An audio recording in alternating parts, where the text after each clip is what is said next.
continuando con el clamor de medianoche, que es tratar de encontrar la puerta abierta. ¿Cuál es la puerta abierta?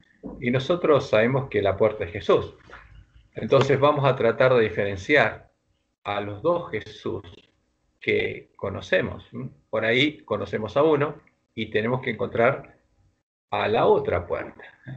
Y tenemos que ver la diferencia entre las dos puertas. Y eso es lo que vamos a tratar de hacer ahora. ¿Cuál es la puerta abierta? Entonces, después de oír el clamor de medianoche, despertarse, ver la señal de los tiempos y entender que están en el tiempo de procesamiento de la última generación de la iglesia remanente, porque eso es lo que vimos cuando vimos estas señales de los tiempos, o sea, la formación de la Triple Alianza, después de la unión en puntos comunes de doctrinas, que nos indica que la nuestra es la última generación, y empezar a arreglar sus lámparas. Entonces, con sus lámparas encendidas, las vírgenes deberían buscar y encontrar la puerta que Jesús dejó abierta delante de ellas, la puerta estrecha, para que pudieran entrar por ella y empezar a recorrer el camino angosto que las llevará a la ciudad de Dios.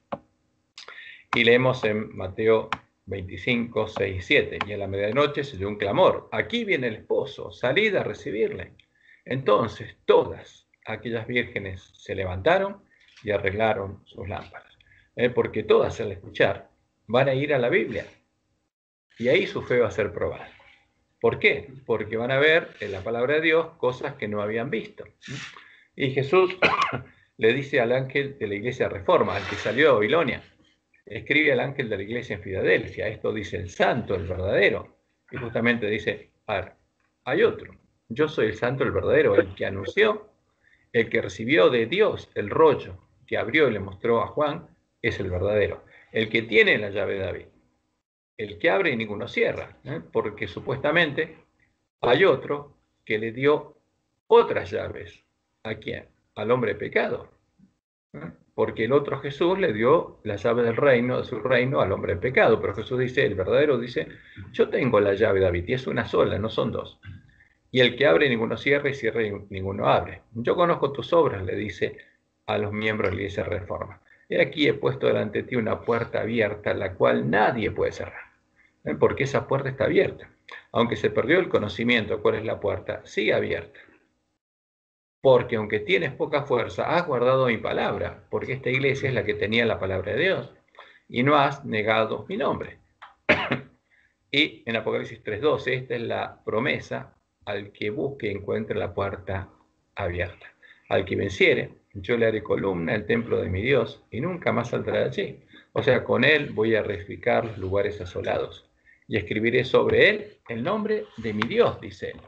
¿Por qué dice mi Dios? Porque nos está hablando como nuestro hermano, porque él es el primogénito entre muchos hermanos. Entonces nosotros, para poder llegar a Ciudad de Dios, tenemos que recorrer el camino que él recorrió. Por eso nos dice el nombre de mi Dios, porque él recorrió ese camino tomado de la mano de su Dios. Y vamos a ver ese camino, tenemos que entender cómo él recorrió el camino. Y escribiré el nombre de la ciudad de mi Dios, la Nueva Jerusalén. O sea, porque el que llega al final del camino y entra a las puertas de la ciudad de Dios será parte de la iglesia triunfante, la Nueva Jerusalén, la cual desciende del cielo de mi Dios y mi nombre nuevo. Ahora, acá hay una puerta abierta. ¿Y cuál es esa puerta abierta? Y la puerta es el santo, el verdadero Jesús.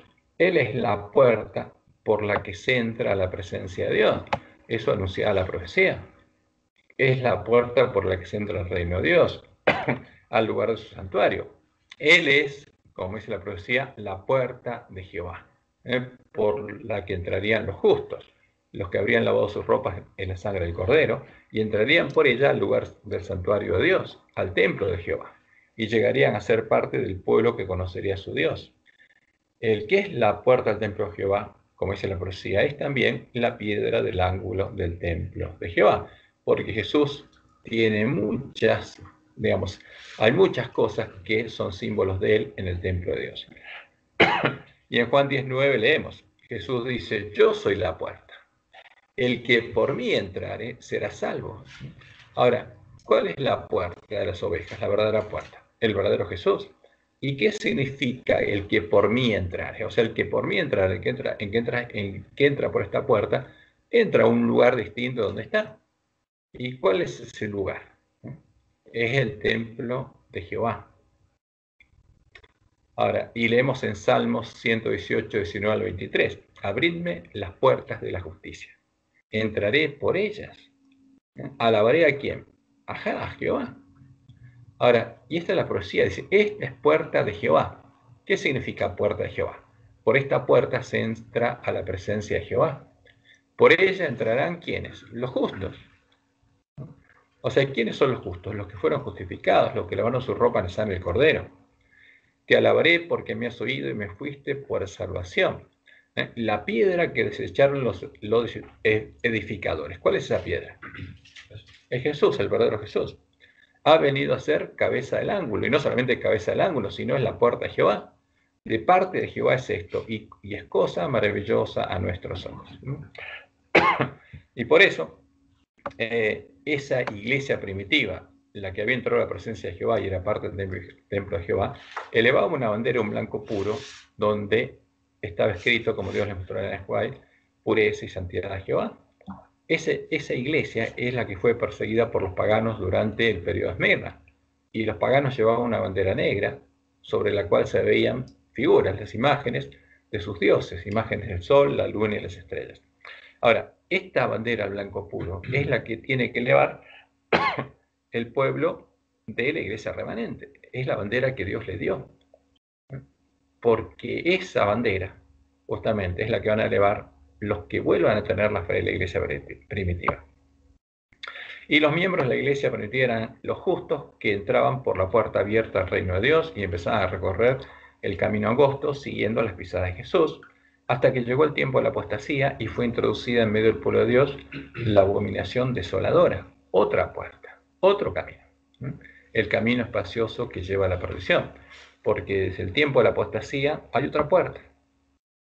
Y como Dios le mostró en Esquai, esa puerta está en la bandera negra de los paganos, que fue cristianizada. Como dice Elena, entonces vi a muchos que arriaban la bandera y se unían con los paganos, pero los que permanecían firmes la recogían y la enarbolaban. Entonces, al arriar la bandera, ¿qué hicieron? Negaron el nombre de Jesús. Negaron el verdadero Jesús. Vi que constantemente había personas que abandonaban la compañía de aquellos que llevaban la bandera pura y se unían con los paganos bajo la bandera negra para perseguir a los que llevaban la blanca. Ahora, ¿qué hay en la bandera negra? Hay imágenes a las que los apóstatas llaman Jesús.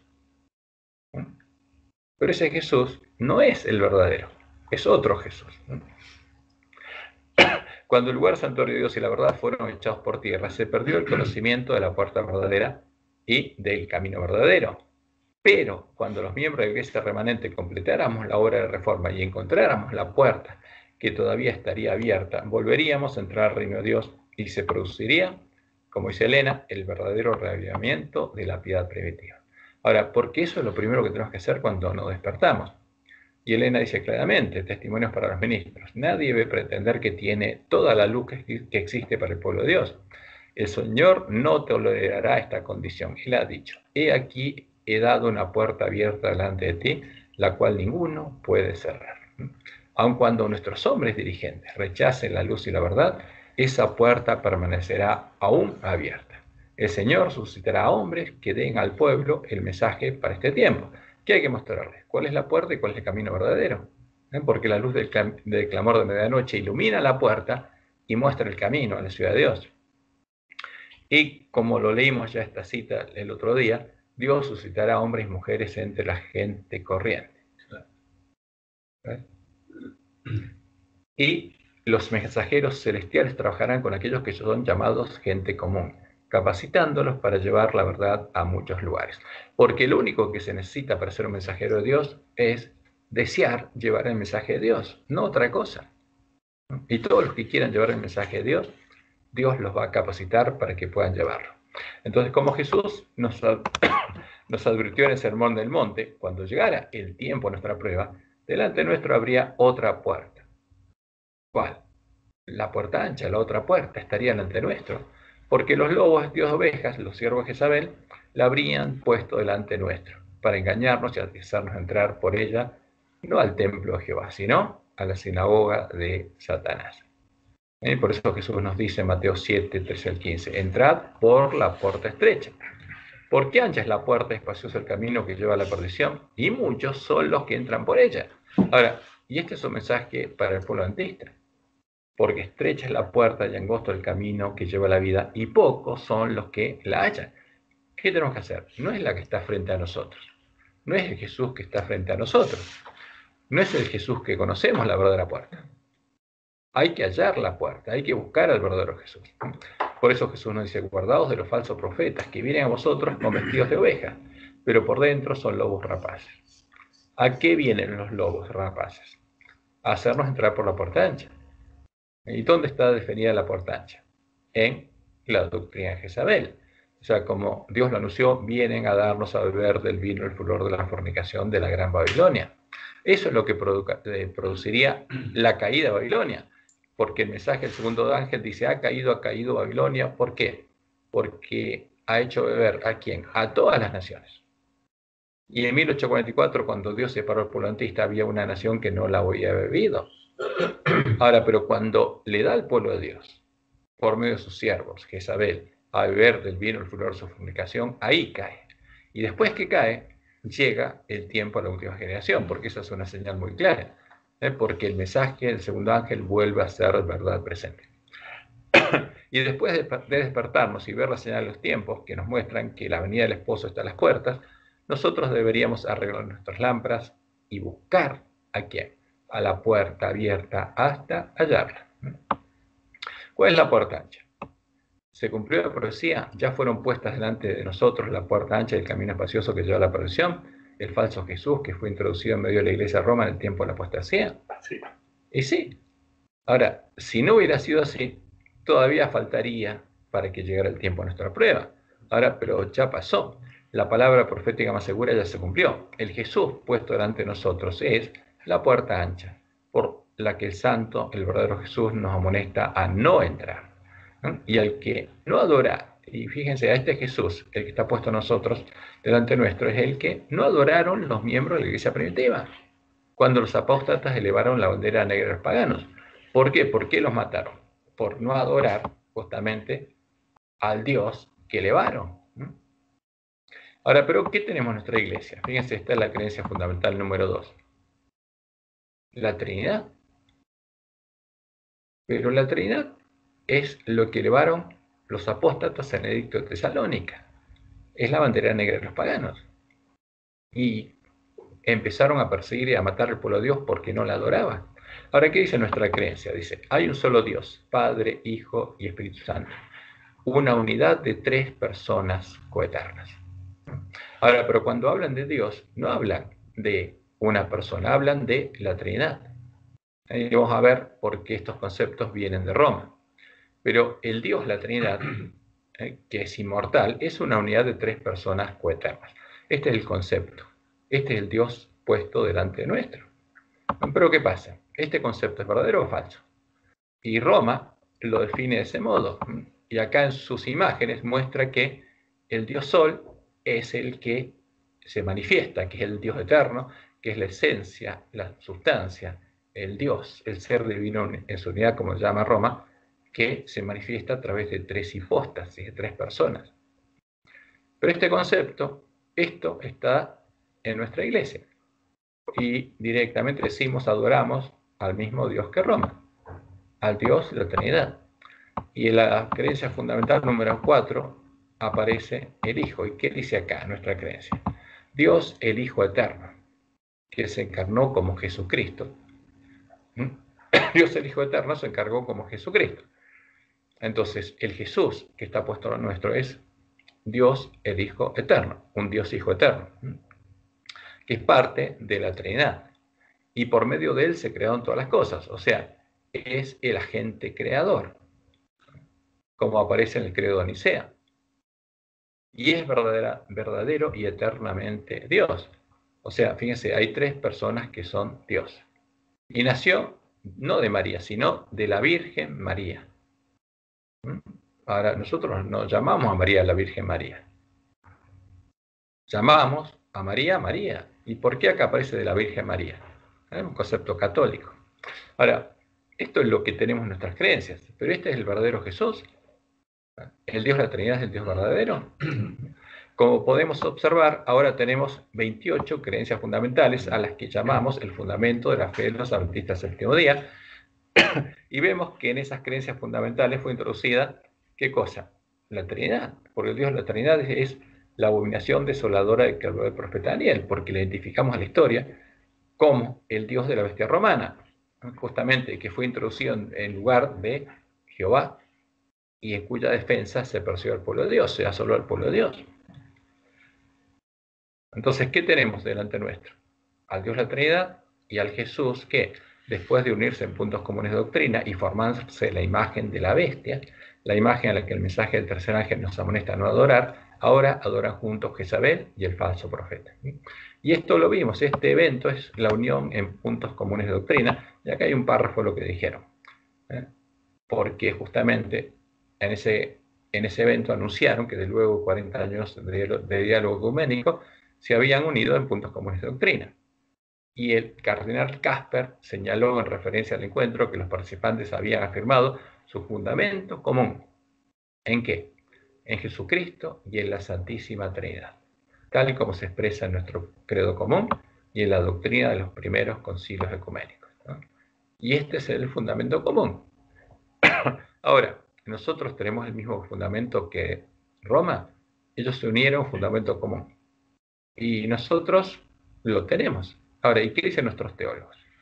Fíjense, ese punto de unión entre el mar y la tierra es la arena del mar. Y es la falsa roca que son dioses, que dice la profecía. Pero nuestros teólogos en la Trinidad, el libro de la Trinidad, páginas 10 y 11, dice lo siguiente. En consideración a nuestros amigos católicos romanos, parecería apropiado que seamos capaces de afirmar con ellos lo esencial de sus convicciones trinitarias.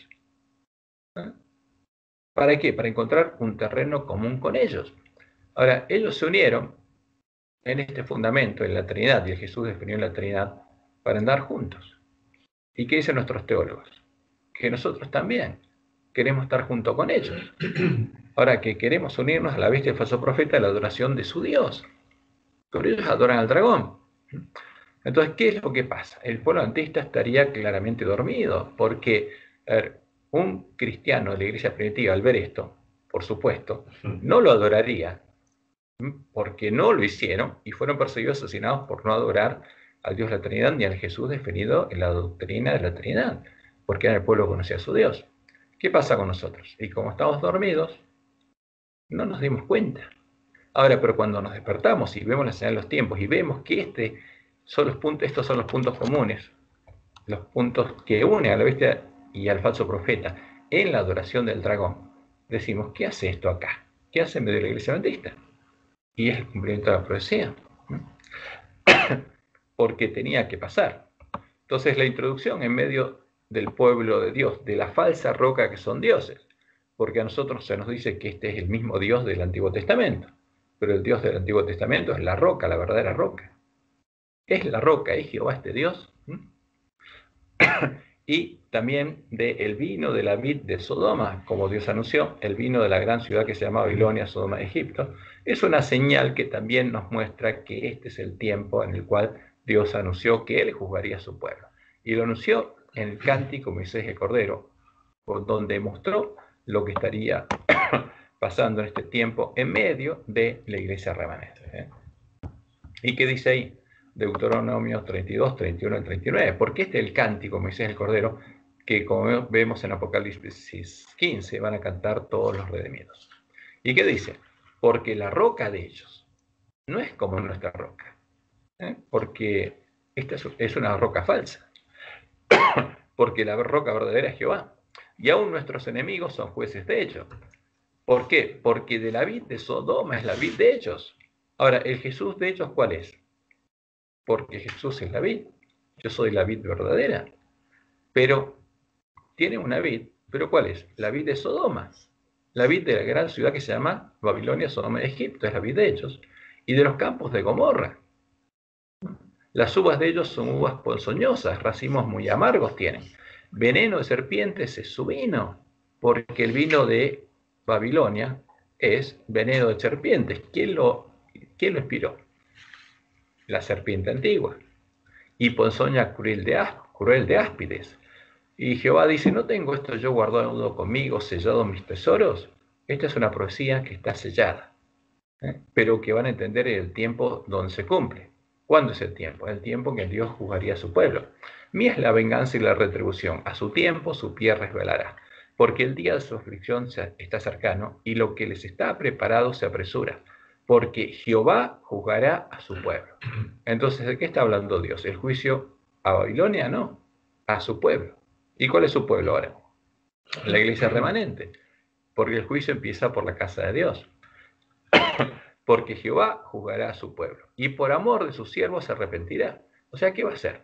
Él cuando viera que el pueblo de Dios estuviera en la condición de la Odisea, empezaría a llamarlo. Cuando viere que la fuerza pereció y que no queda ni siervo ni libre. Estaríamos todos esclavos. ¿Por qué? Porque si no conocemos la verdad no podemos ser libres. Y dirá, ¿a quién le dirá? A su pueblo. ¿Dónde están sus dioses? ¿Qué tendría su pueblo? Dioses. La roca en minúsculas, la falsa roca en que se refugiaban, que comían la grosura de sus sacrificios y bebían el vino de sus libaciones. Ahora, ¿qué es lo que pasa con la iglesia adventista? Se tenía que cumplir la profecía. Y tenemos una falsa roca que son dioses. ¿Y qué dice Jehová? Como dijo Elías, levántense. Ahora, si ustedes le oran a esos dioses, ¿quién tiene que contestar sus oraciones? Ellos. Levántense, que os ayuden y os defiendan. Ahora, si le oran a esos dioses, ellos tienen que contestarles.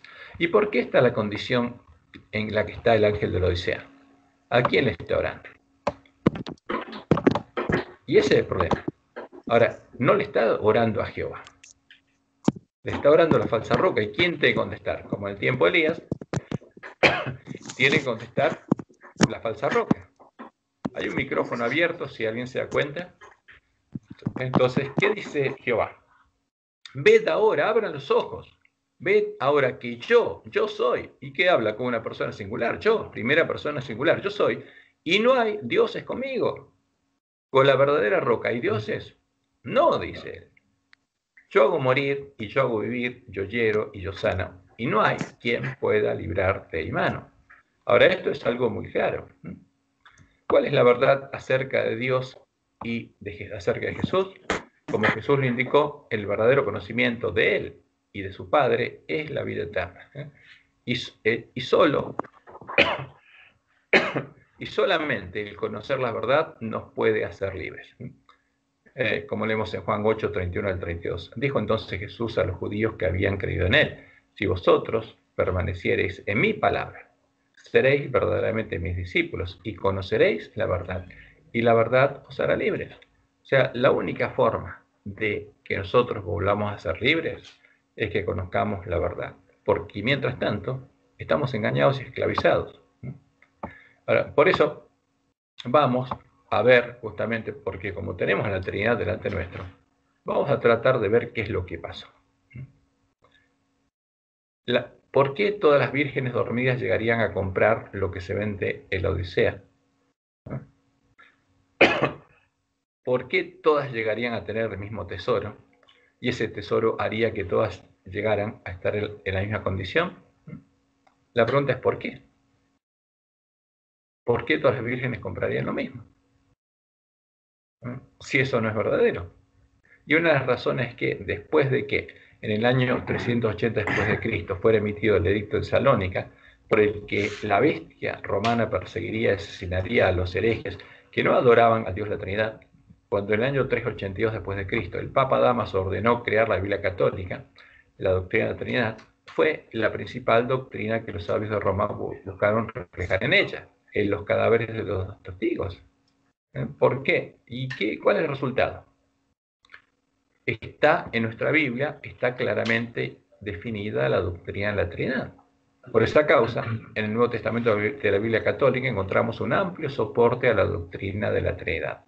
Y esa es una de las principales razones por las que, antes de arreglar sus lámparas, las vírgenes creerían que esa es la verdad.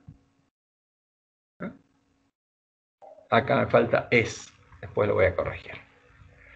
Fíjense, ¿los adventistas creen que esa es la verdad? Claro que sí. Ese es el problema. Porque es una de las principales razones. Porque además tienen los ojos cerrados de luz de sus lámparas. Pero, ¿por qué los adventistas creemos y creímos en las doctrinas que tenemos? Porque se nos muestra un soporte bíblico a esa doctrina. Inclusive si vas a lo que sería el catecismo de ellos, el artículo 351 y 352, ellos se atribuyen la creación del dogma de la Trinidad. Ahora lo vamos a ver eso. Perdón, adelante. Entonces, un adventista que es sincero cree que la Trinidad es la verdad. ¿Por qué? Porque cuando le enseñaron lo que llamamos la fe de Jesús, con nuestra Biblia, él vio justamente lo que le mostraron. Ahora, pero, ¿qué pasó? ¿Por qué Roma tuvo que crear la Biblia católica? Porque había una Biblia que no daba soporte, no sostenía esa creencia. Y fíjense, esto es historia. Esto es la historia del Papa Dámaso. Y acá hay un párrafo de su historia. Finalmente, fue en el Concilio de Roma del año 382, comandado por el Papa Dámaso I, cuando la Iglesia Católica instituyó el canon bíblico con la lista del Nuevo Testamento y de San Atanasio y los libros del Antiguo Testamento de la Septuaginta. Esta versión fue traducida del griego al latín por San Jerónimo por encargo del mismo Papa Dámaso, que en la práctica sería la primera Biblia en sentido concreto y completo de la palabra. Ahora, ¿qué pasó? Esta es la Biblia católica. Y fue traducida, justamente, como dice el edicto que mandó a San Jerónimo, a Jerónimo Estridón, traducir esa Biblia, entre comillas, que era corregirla. Y ahí se creó la Biblia católica, porque acá se creó la Biblia católica. Ahora, y es interesante notar que se conservaron algunas cartas entre Jerónimo y el Papa Dámaso. Entonces, el interés de... acá hay algo de Jerónimo, el encargado de corregir los errores existentes en las traducciones de la Biblia, lo vemos en una de las cartas de Jerónimo al Papa Dámaso, donde él le pregunta cuál era la terminología correcta que debía usar para hablar de la deidad, dado que para él, como para Roma, Dios era una esencia, una sustancia. Fíjense, este es el concepto que tenía quién, Jerónimo Estridón, el que creó la Biblia católica. Una naturaleza, como dice Roma, el ser divino en su unidad, del que derivaban las tres personas de la Trinidad. Ahora, esta es la carta de Jerónimo a Dámaso. Y él se pregunta, ¿cuál es la terminología correcta para hablar de la deidad, de tres o de uno? Con esta última pregunta, además, adjunta su propia opinión. Y esta es la opinión justamente que le manda en la carta al Papa Dámaso. Y yo pregunto, ¿puede alguno ser tan profano para hablar de tres esencias o sustancias en la deidad? Hay una naturaleza de Dios, afirma él, y es única. Y solo este realmente lo es. El absoluto ser no derivó de ninguna otra fuente, es todo propio. Entonces, cuando habla del absoluto ser, como Roma, habla del ser divino, que es la esencia de la sustancia. Ahora, fíjense, vamos a saltearnos otras cosas que dice, solo Dios es eterno, es decir, que no tiene ningún principio. Y dice, realmente merece ser llamado una esencia. Ahora, el ser absoluto en el que creía era una esencia. ¿Qué era? La esencia de los dioses, es Ahura Mazda. Es la misma esencia de los dioses paganos. Entonces, y sigue diciendo adelante, déjenlos estar satisfechos por hablar de una sustancia y de tres personas, sustituibles, perfectas, iguales y coeternas. Y esto es lo que tenemos en nuestra creencia. ¿Qué dice? Que creemos en un Dios, que es el Dios eterno, y que son tres personas iguales y coeternas. Eso es lo que tenemos en nuestra creencia fundamental, la creencia de San Jerónimo. Ahora, pero ese Dios es una sustancia, y porque es el ser divino en su unidad y se manifiesta en tres personas. Y esto es lo que creía él y estaba preocupado. Entonces, estaba escribiendo la Biblia católica y le pedía al Papa Dámaso que le diga si esto lo reflejaba o no reflejaba en la Biblia católica. Esto es historia. Ahora, por supuesto, Jerónimo iba a supeditar su traducción de la Biblia a lo que le indicara el Papa Dámaso. ¿Qué encontramos en nuestras Biblias? Encontramos reflejado directamente el credo de Nicea. ¿Y qué dice ese credo? Creemos en un Dios Padre, todopoderoso, hacedor de todas las cosas visibles e invisibles. Ahora, y lo interesante es que en este credo no aparece Jehová. ¿Por qué? Porque es lo común entre Constantino, entre los paganos, entre el sumo pontífice pagano y los apóstatas. Porque este concepto de Dios Padre se aplica perfectamente a los dioses paganos. Porque eso es lo que creían ellos de Zeus. Creemos en un Dios Padre todopoderoso. Y ese es Zeus. Y lo que viene es lo que pasaba con los dioses paganos. Y en un Señor Jesucristo, el Hijo de Dios, engendrado. O sea, fíjense, los dioses paganos eran muchos. ¿Por qué? Porque los dioses engendraban hijos. ¿De qué? De su esencia, de su sustancia.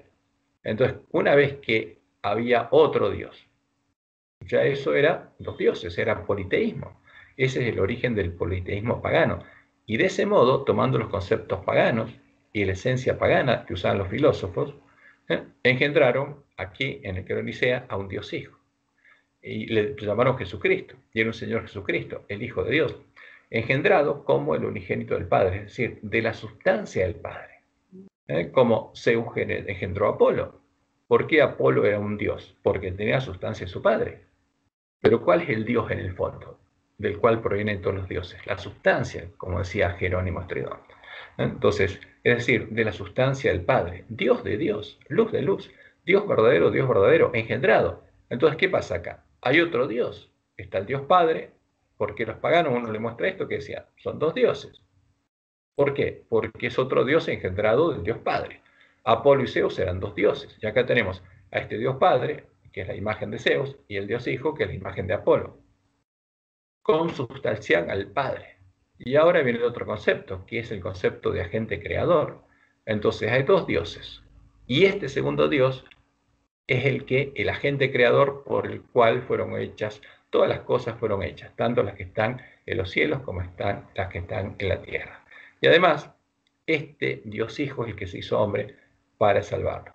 Se hizo carne, se hizo humano y sufrió y resucitó al tercer día. Y creemos, dice, en el Espíritu Santo. Ahora, ¿qué pasa acá? ¿Por qué ponen el Espíritu Santo? Porque en ese tiempo la Iglesia Católica estaba dividida en dos.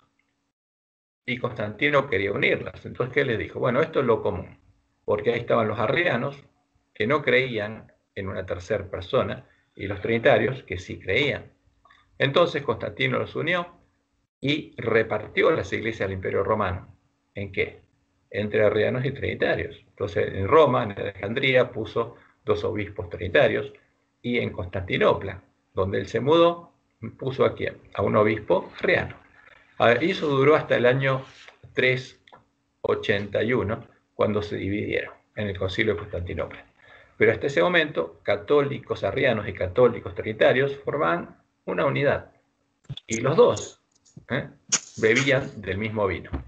Por eso hay que tener mucho cuidado con las creencias arrianas, porque no tienen diferencia con la creencia trinitaria. Porque cuando leen la Biblia, leen los mismos versículos que leen los trinitarios para definir al mismo Jesús, que es la puerta ancha. Ahora, pero eso lo vamos a ver ahora. La diferencia radicaría en que le agregaron el Espíritu Santo. Que en vez de creer en un politeísmo de dos dioses, claro, creen en un politeísmo de tres. De tres dioses. De tres dioses, claro. Pero los tres dioses, o los dos dioses, tienen la misma esencia, la misma sustancia. Entonces, tomando ese concepto pagano, ya no hay un solo Dios, hay dos. Ahora uno puede decir, bueno, estos tres dioses forman una tríada, y ese es un Dios.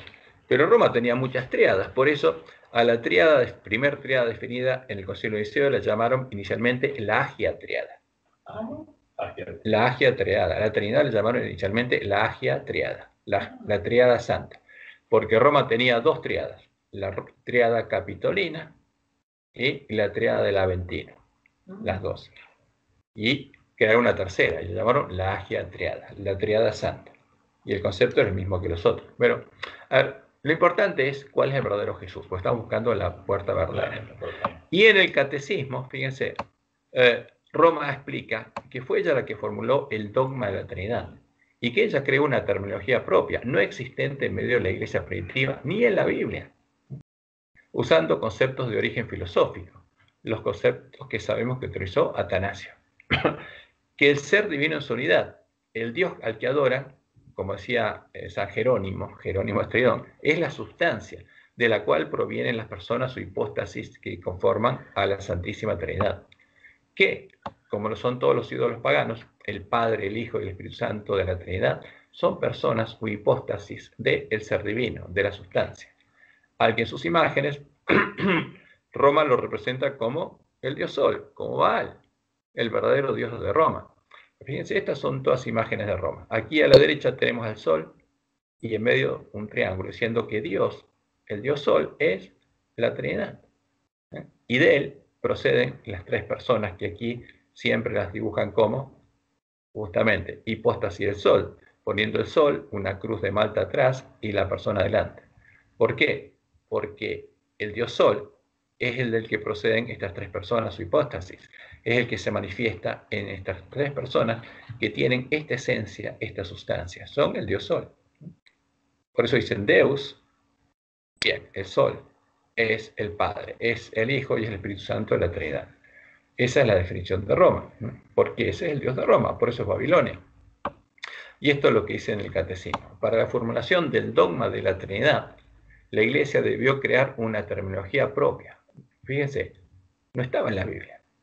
No es que la Trinidad era una doctrina bíblica. Roma definió, como dice ella, el dogma de la Trinidad y creó una terminología propia con ayuda de nociones de origen filosófico, sustancia, persona o hipóstasis, relación, etc. Ahora, ¿quién hizo esto? Los apóstatas de la iglesia primitiva. Y como dijo Jesús, tomaron cosas sacrificadas a los ídolos, porque los filósofos paganos de ese modo definían a los ídolos romanos y a los griegos. Y como dice Roma, la iglesia utiliza el término sustancia, traducido a veces también por esencia o por naturaleza, para designar el ser divino en su unidad. Entonces hay un ser divino al que adoran y es la sustancia.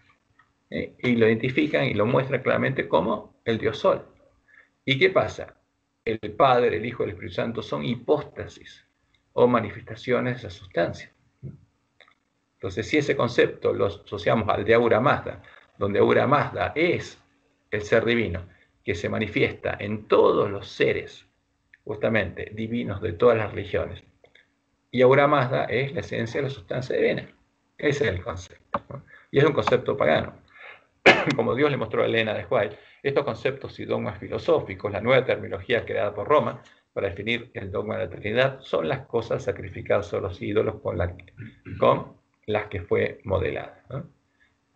Aún antes del establecimiento del papado, como dice en el Conflicto de los Siglos, páginas 62 y 73, las enseñanzas de los filósofos paganos habían recibido atención y ejercido influencia dentro de la Iglesia.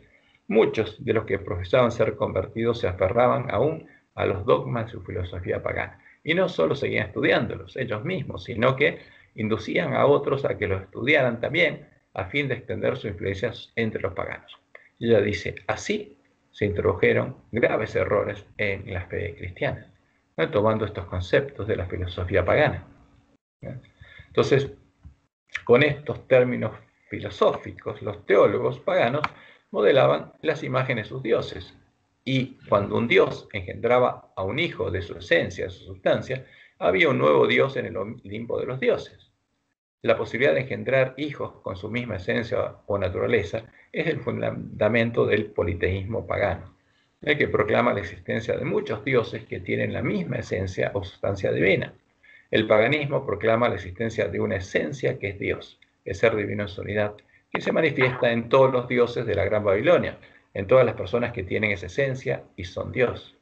Y por eso, justamente estas tres nuevas personas, definidas del mismo modo, son otras tres imágenes similares a las otras imágenes de la Gran Babilonia, porque usaron los mismos conceptos, la misma sustancia. Dios no definió esto. Ahora, y en el libro de la Trinidad, justamente el caso de Editora Sudamericana, Nuestros teólogos nos muestran que ellos conocen el origen extrabíblico de estos términos y conceptos. Fíjense, página 150 del libro de la Trinidad de la Asociación Casa Editora Sudamericana. Atanasio, el joven secretario de Alejandro y presbítero en la iglesia de Alejandría, asistió al concilio de Nicea. Aunque desempeñó un papel menor en las sesiones, el concilio fue un evento modelador de su vida. Pasó el resto de su vida tratando de mantener el concepto niceno de Cristo como la doctrina aceptada de la iglesia. Ahora, fíjense que nuestros teólogos están llamando la iglesia a la iglesia de Roma, ¿no? Como el falso profeta que la reconoce como la iglesia de Cristo. Pero esta no es la iglesia de Cristo. Hay un micrófono abierto que si la pueden cerrar, por favor. Va a dormir.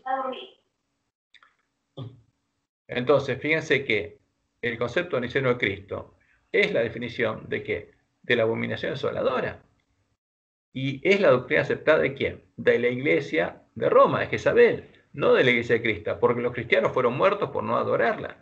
Ahora, nuestros teólogos llaman la iglesia a Roma. Están haciendo lo mismo que el falso profeta. Y fíjense el próximo párrafo que está en la página 153.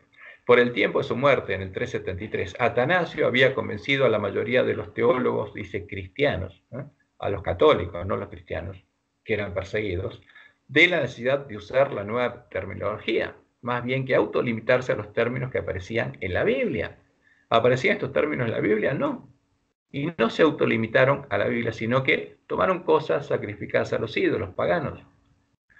¿Y qué dicen nuestros teólogos? Porque esto lo reconocen, pasaron décadas antes de que cada uno entendiera los nuevos significados de esos términos. ¿Por qué? Porque los cristianos no usaban esos términos, no estaban en la Biblia, porque no aparecía en la Biblia, como ellos lo dicen, y los cristianos no los usaban y no los entendían, eran términos que usaban los filósofos. Obviamente, los verdaderos cristianos no usaban ni entendían estos nuevos conceptos, y como lo indican nuestros teólogos, pasaron décadas hasta que muchos de los apóstatas los entendieran. Pero como lo testifica el Edicto de Salónica, el pueblo que conocía a su Dios nunca los aceptó, ni aceptó la autoridad de la Iglesia de Roma. Por eso nosotros tenemos que ver claramente, o sea, viendo la historia se nos abrirían los ojos y veríamos que nuestros teólogos están engañados porque están predicando algo que es erróneo. ¿Y quién se los enseñó? Los lobos que vinieron a nosotros vestidos de oveja. Porque los ángeles de la Odisea estarían todos ciegos, incluyendo a todos nuestros pastores, todos nuestros teólogos. Los únicos que sabrían lo que estarían haciendo serían los lobos vestidos de oveja. Ahora, fíjense, estos términos que Roma dice que no están en la iglesia y nuestros teólogos saben que no están, en la Biblia, ¿dónde aparecen? En nuestras Biblias. ¿Por qué estos nuevos términos y conceptos que no estaban en la Biblia ahora los encontramos en la Biblia católica? Por ejemplo, incluidos en el inicio del libro a los Hebreos, en nuestras Biblias. Esta es la Reina Valera 1960.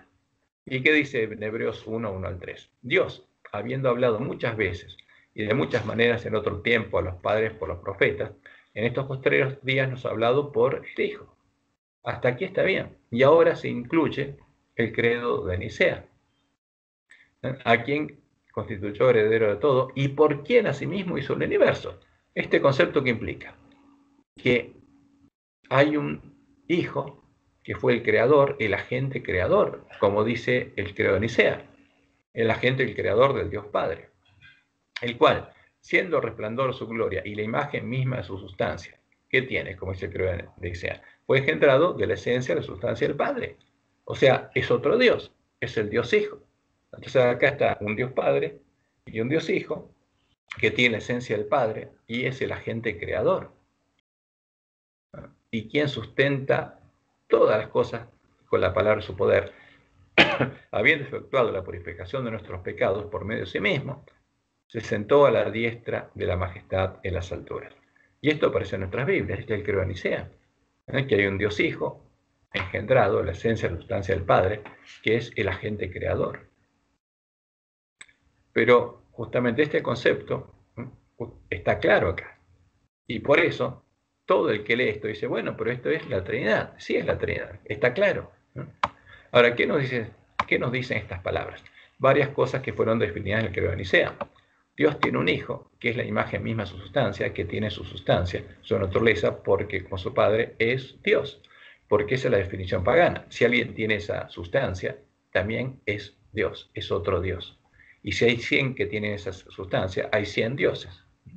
Si hay tres dioses. Y si hay dos dioses.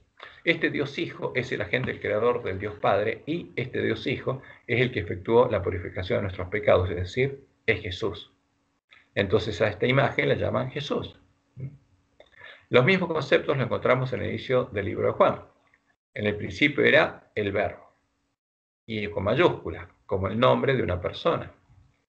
Y el Verbo era con Dios. Entonces el Verbo era una persona que estaba con Dios. Y el Verbo era Dios. ¿Qué quiere decir esto? No había un Dios, habían dos. Porque el Verbo era Dios, porque tenía la esencia, la sustancia del Dios Padre.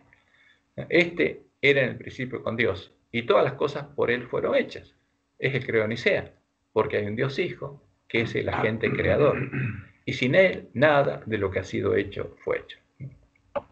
Y en estas palabras, supuestamente Juan afirma que la persona a la que él llama, justamente el Verbo, existía en el principio. Estaba con Dios, era Dios, tenía la misma esencia que Dios y fue el agente creador de Dios, ¿no? Y claramente estos son los mismos conceptos de Nicea. Ahora la pregunta es, si estos términos no estaban en la Biblia, porque el concepto del Verbo es un concepto filosófico que creó Platón, ¿cómo llegaron estos nuevos términos usados por Roma para definir el dogma de la Trinidad de la Biblia? Y llegaron del modo en el que Dios se lo mostró a Ellen White. Fueron introducidas en la Biblia católica por los sabios de Roma. ¿Para qué? Para defender una doctrina. ¿Cuál? La doctrina de la Trinidad de Roma. ¿Y cuándo el Papa Dámaso dio la orden de crear la Biblia católica? En el 382. 2 años después de que se emitió el edicto de Tesalónica, y empezaron a matar a los cristianos y a asesinarlos porque no creían en la Trinidad, porque tenían la Biblia, y esa Biblia justamente no tenía estos versículos, tenía otras cosas. Ahora, ¿qué tenía? No lo sabemos. Pero obviamente, esto es nuevo. Como dice Roma, la creó ella y no estaba en la Biblia. ¿Podemos tomar a estos testimonios como verdaderos? No. No sin antes no entender cuál es el testimonio coincidente de los dos testigos acerca de cuál es la verdad. Ese testimonio, el de los dos testigos, es el único que puede mostrarnos cuál es la verdad, cuál es la revelación que Dios hace a sí mismo en su palabra. Como leemos en Deuteronomio 19:15, no se tomará en cuenta a un solo testigo.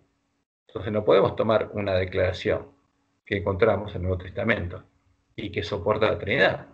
Como no podemos tomar como verdadera, ya lo vimos ayer, las declaraciones que dan soporte a la doctrina de la inmortalidad del alma, la existencia del infierno, etc., ni a que Jesús le dio a Roma la autoridad para perdonar pecados.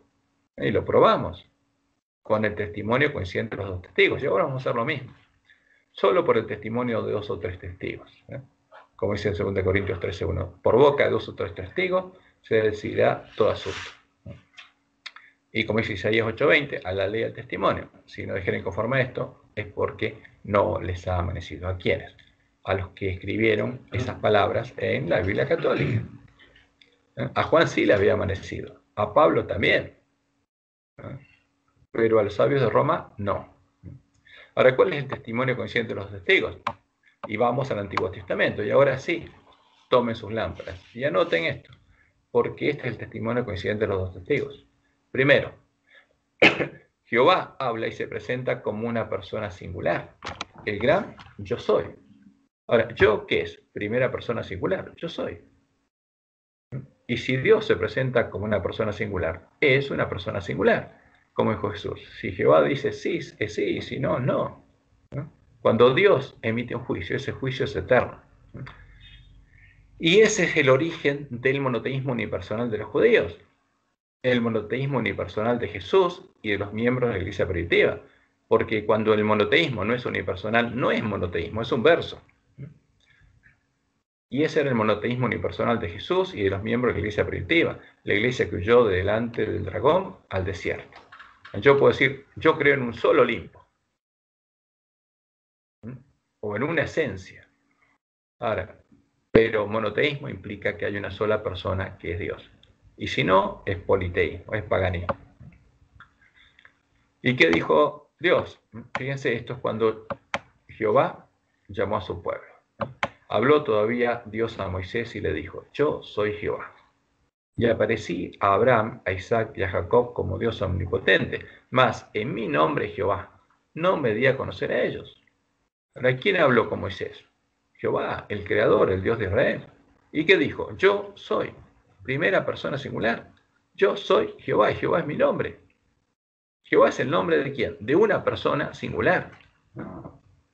Y aparecía a Abraham, a Isaac y a Jacob como Dios omnipotente. Mas en mi nombre Jehová no me di a conocer a ellos. También establecí mi pacto con ellos de darles la tierra de Canaán, la tierra en que fueron forasteros y en la cual habitaron. Asimismo dice, yo, primera persona singular, he oído el gemido de los hijos de Israel, a quienes hacen servir los egipcios, y me he acordado de mi pacto. Yo me he acordado. Por tanto, dirás a los hijos de Israel, yo soy Jehová. ¿Cómo se identifica nuestro Dios? Yo soy Jehová. Soy una persona singular.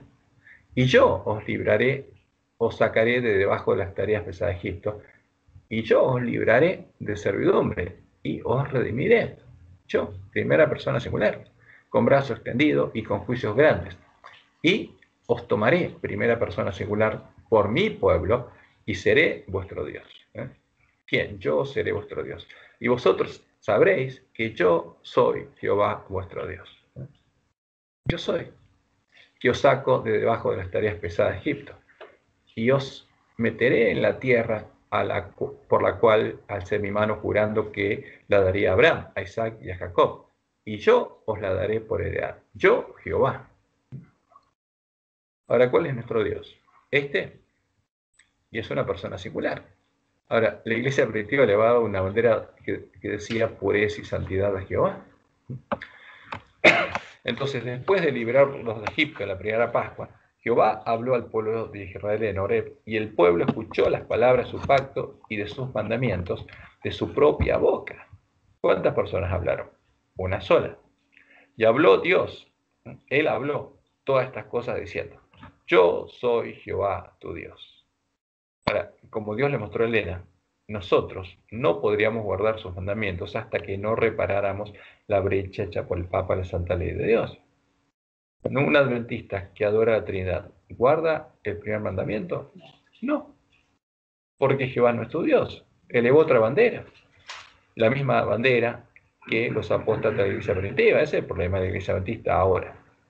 Y Jehová no es tu Dios, o sea que no guarda el primer mandamiento, porque Jehová no le puede decir yo soy Jehová tu Dios. Jehová solo puede decirle yo soy Jehová tu Dios al que dice Jehová es mi Dios. Y el pueblo conoce a su Dios. Jehová le dice, yo soy Jehová tu Dios, que te saqué de la tierra de Egipto, de casa de servidumbre. No tendrás dioses ajenos delante de mí. Ahora, si tenemos una falsa roca, que es el dios de Roma, el falso profeta, ¿tenemos dioses ajenos delante de Jehová? Sí. ¿Qué estamos haciendo? ¿Por qué somos desventurados, miserables, pobres, ciegos y desnudos? Y después nos dice, no te harás imagen, ni ninguna semejanza. Ninguna imagen, aunque sea filosófica, como dice Elena, de lo que esté arriba en el cielo, ni abajo en la tierra, ni en las aguas debajo de la tierra. No te inclinarás a ellas, ni las honrarás. O sea, no te inclines ante las imágenes de la bandera negra de los paganos. Porque yo soy Jehová tu Dios. Yo soy una persona singular y soy Jehová tu Dios. Fuerte, celoso, que visito la maldad de los padres sobre los hijos, hasta la tercera y cuarta generación de los que me aborrecen. Y hago misericordia. ¿Con quién? Con los hijos de los que me aborrecen. A millares, a los que me aman y guardan mis mandamientos. Y el tercero dice, no tomarás el nombre de Jehová tu Dios en vano. Ustedes fíjense en nuestras creencias fundamentales. ¿Y aparece el nombre de Jehová? No. Aparece el nombre de Dios la Trinidad, el Dios de Roma. No tomarás el nombre de Jehová tu Dios en vano. Se lo toma como algo vano, que no tiene importancia. Y es muy importante, porque identifica quién es nuestro Dios. Porque no dará por inocente Jehová al que tomare su nombre en vano. Y el cuarto mandamiento solo lo guardaríamos cuando comprendiéramos la verdad.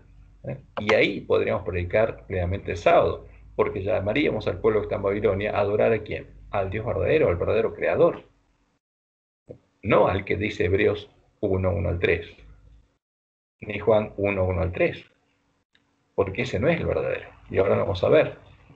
El verdadero creador es Jehová. Acuérdate del día de reposo para santificarlo. 6 días trabajarás y harás toda tu obra, mas el séptimo día es reposo ¿para quién? Para Jehová. Si nosotros no dedicamos el séptimo día a Jehová, no estamos guardando el sábado. No hagas en él obra alguna, tú, ni tu hijo, ni tu hija, ni tu siervo, ni tu criada, ni tu bestia, ni tu extranjero que está dentro de tus puertas, porque en 6 días hizo ¿quién? Jehová, los cielos y la tierra, el mar y todas las cosas que en ellos hay, y reposó en el séptimo día. Por tanto, Jehová bendijo el día de reposo y lo santificó.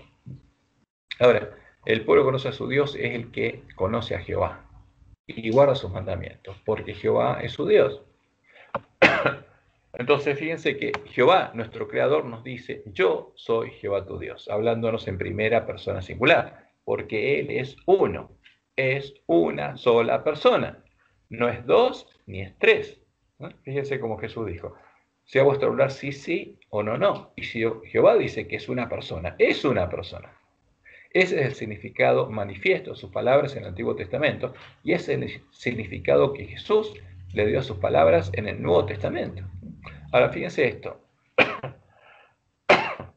En Deuteronomio 6, el 4 al 13, Dios nos dice, y le dice al pueblo de Israel, oye Israel, y nosotros somos remanente de su pueblo.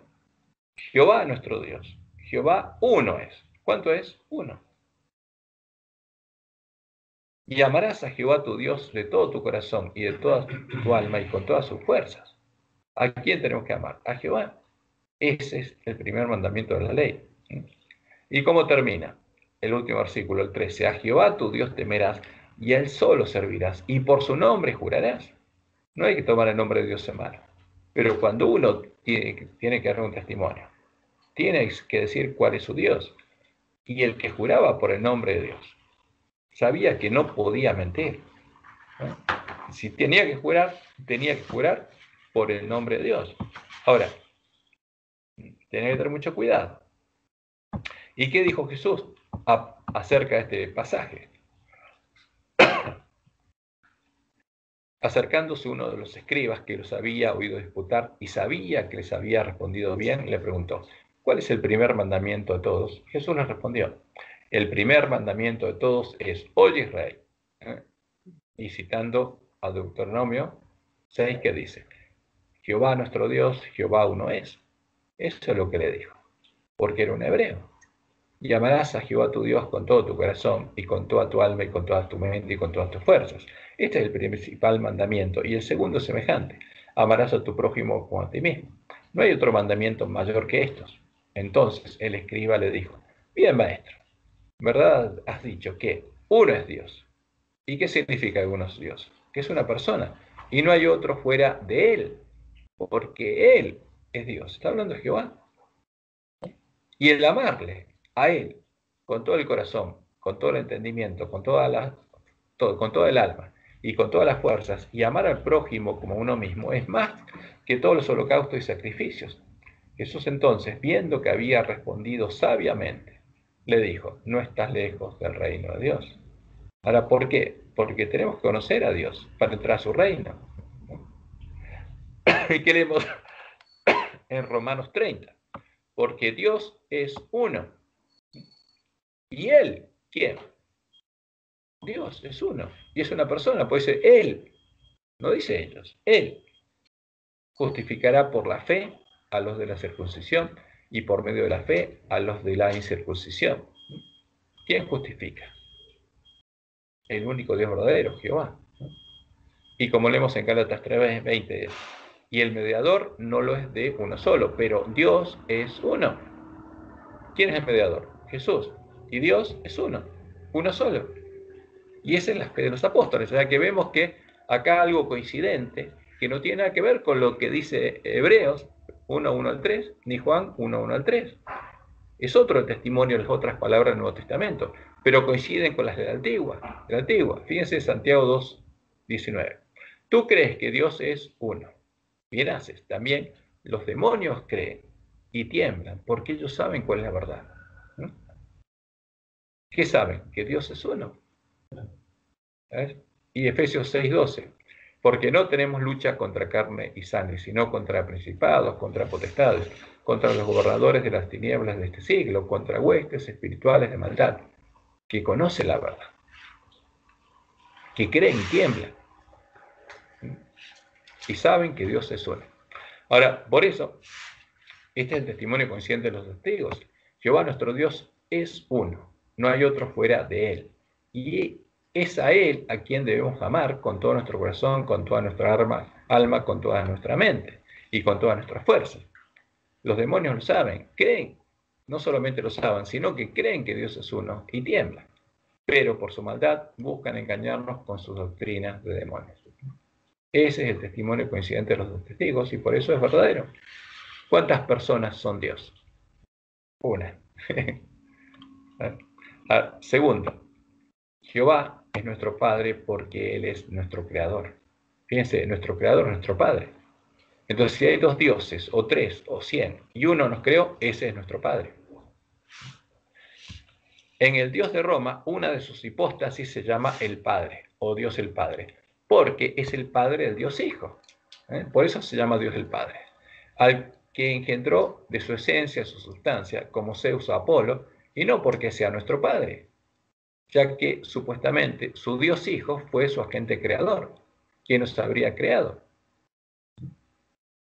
En cambio, Jehová, la roca, es nuestro Padre, es nuestra raíz, porque Él es nuestro creador, porque Él nos formó con sus manos y no tuvo ningún agente creador, como leemos en Génesis 2:7. Entonces Jehová Dios formó al hombre del polvo de la tierra y sopló en su nariz aliento de vida y fue el hombre un ser viviente. Y en Deuteronomio 32, del 3 al 6 leemos, porque el nombre de Jehová proclamaré, engrandecer a nuestro Dios, Él es la roca. Fíjense, Jehová es la roca, cuya obra es perfecta, porque todos sus caminos son rectitud, Dios de verdad y sin ninguna iniquidad en él, es justo y recto. La corrupción no es suya, de sus hijos es la mancha, porque Jehová estaba cargando el pecado de su pueblo, todos los pecados perdonados a su pueblo, generación torcida y perversa. Y dice así pagáis a Jehová, pueblo loco e ignorante. ¿No es él tu Padre que te creó? ¿Quién nos creó? Jehová. ¿Y por qué es nuestro Padre? Porque nos creó. No es porque es Padre de un Dios Hijo, como dice Roma, sino porque nos creó. Él te hizo y te estableció. Y como leemos en Isaías 64:8, ahora pues, Jehová, tú eres nuestro Padre, nosotros barro, y tú el que nos formaste. Así que obra de tus manos somos todos nosotros. Entonces, ¿quién es nuestro creador? Nuestro Padre. No un Dios Hijo de nuestro Padre. Y leemos en 1 Crónicas 12, 29-11. Asimismo se arregló mucho el rey David y bendijo a Jehová delante de toda la congregación. Y dijo David, bendito seas tú, oh Jehová, Dios de Israel, nuestro Padre. ¿Quién es el verdadero Padre? Jehová, el Dios de Israel, nuestro Creador. Él es la roca. Desde el siglo hasta el siglo. Tuya es, oh Jehová, la magnificencia, el poder y la gloria, la victoria y el honor, porque todas las cosas que están en los cielos y en la tierra son tuyas.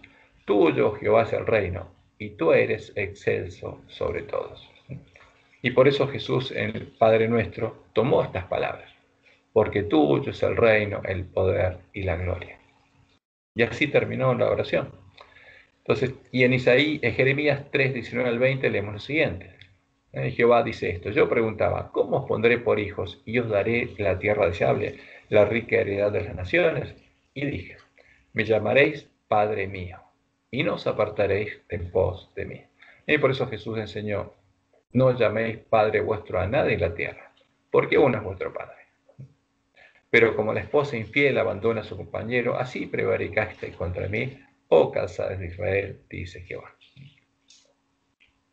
Y por eso Jesús nos enseñó a orarle a quién, a Jehová, a su Padre y a nuestro Padre, a su Dios y a nuestro Dios, llamándolo como Padre nuestro. Y los discípulos adoraban al Dios y Padre nuestro, al que es el Dios y Padre de nuestro Señor Jesucristo, de nuestro hermano Jesucristo, hombre. Y leemos en Mateo 6, en el Padre nuestro. Vosotros pues oraréis así: Padre nuestro. ¿A quién tenemos que orar? A Jehová, nuestro Padre, que estás en los cielos, santificado sea tu nombre, venga tu reino. Ahora, ¿qué significan todos estos pedidos? Hay 7 pedidos, que son 7 promesas de Dios, para que Dios las cumpla. Y termina diciendo: porque tuyo es el reino, y el poder, y la gloria, por todos los siglos. Amén. Y en 1 Pedro 1:3, ¿qué leemos? Benditos el Dios y Padre de nuestro Señor Jesucristo, que según su grande misericordia nos hizo renacer para una esperanza viva, por la resurrección de Jesucristo de los muertos.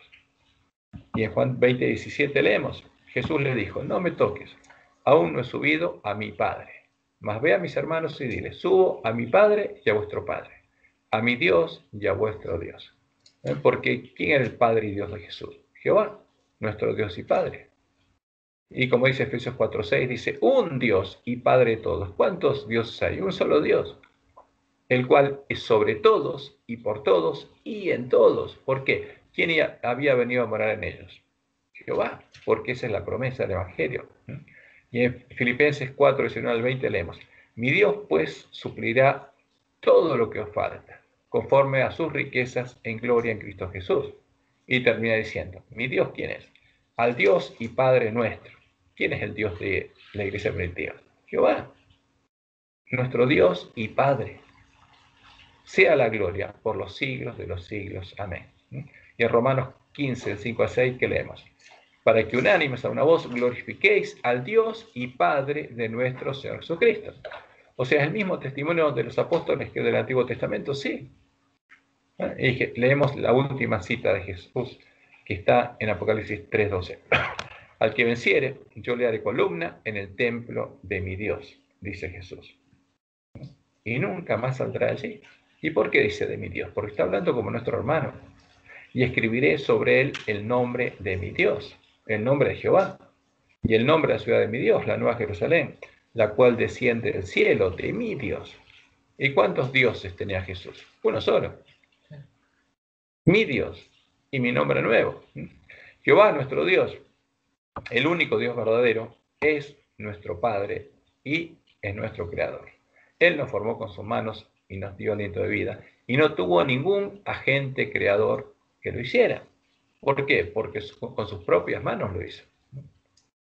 Entonces, ¿hay un agente creador que Dios usara? No, es un invento. No existe.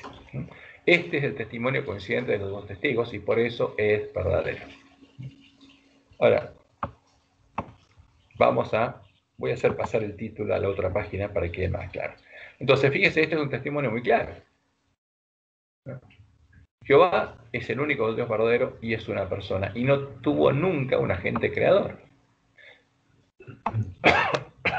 Ahora, abiertamente, porque Dios sabía lo que iba a pasar, nos dice que no hay otro que tenga su naturaleza.